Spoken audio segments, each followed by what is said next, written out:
Hi friends, welcome to Thirumathi kitchen. என் பேர் சத்யா. இன்றைக்கி நம்ம பார்க்க போகிறது எல்லாருக்கும் பிடிச்சது பிரியாணி. இந்த பிரியாணிக்கு டிஃப்ரெண்ட்டான ஒரு டிஷ் தான், சைட் டிஷ் தான் இது. எல்லோரும் ரைத்தா தான் வச்சு சாப்பிட்ருப்பீங்க. இதை ஒரு நாள் செஞ்சு சாப்பிட்டு பாருங்கள், சூப்பராக இருக்கும். வாங்க வீடியோக்குள்ளே போகலாம். அதுக்கு முன்னாடி எங்கள் சேனல் பிடிச்சிருந்தால் லைக் பண்ணுங்கள், ஷேர் பண்ணுங்கள், சப்ஸ்கிரைப் பண்ணுங்கள், மறக்காமல் பெல் பட்டனை ப்ரெஸ் பண்ணுங்கள். இது என்னென்னு கெஸ் பண்ணிட்டீங்களா? வேறு ஒன்றும் இல்லை, இது ஒரு ஜாம் தான். வாங்க வீடியோக்குள்ளே போகலாம்.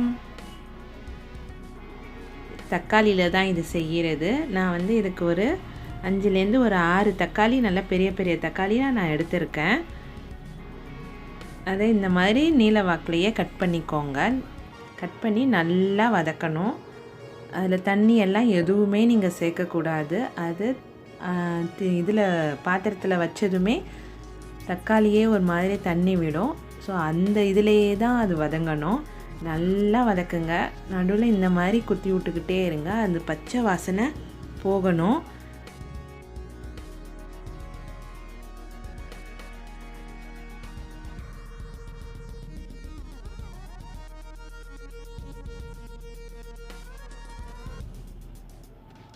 நல்லா அதை கிளறி விட்டுக்கிட்டே இருங்க, இல்லைன்னா அடி பிடிச்சிடும். மீடியம் ஃப்ளேமில் வச்சுக்கோங்க. ரொம்ப ஒரு சூப்பரான சைட் டிஷ் இது. நான் இது பிரியாணிக்கு நான் தொட்டு சாப்பிட்டேன், சூப்பராக இருந்தது. நீங்கள் இதையே ப்ரெட்டுக்கெல்லாம் கூட வச்சு சாப்பிட்லாம், நல்லாயிருக்கும்.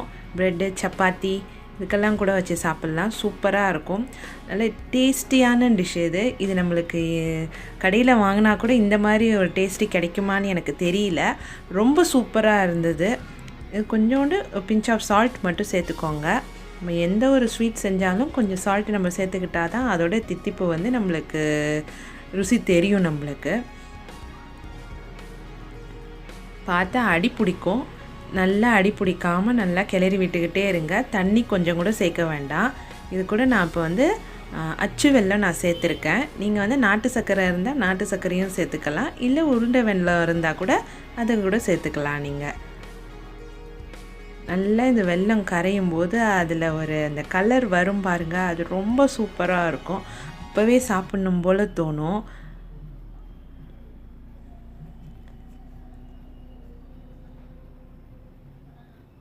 நல்லா கிளறி விட்டுக்கிட்டே இருங்க, கை விடாமல், இல்லைன்னா அடி பிடிச்சிடும்.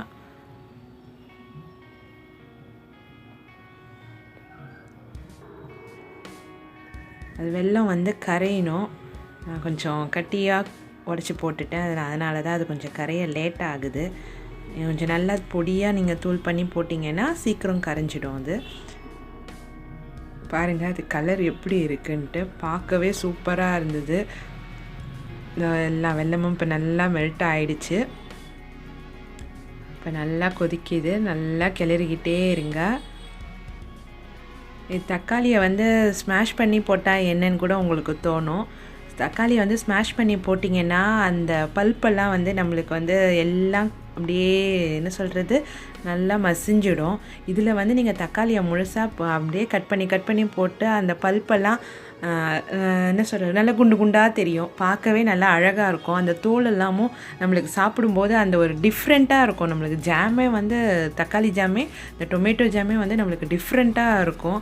நம்ம கடையிலலாம் வாங்கி சாப்பிட்றத விட இது ஒரு டிஃப்ரெண்ட் டிஷ்ஷாக இருக்கும். இது கூட பிஸ்தா போட்டுக்கோங்க. நான் அந்த வீடியோ எடுக்க விட்டுட்டேன் நான்.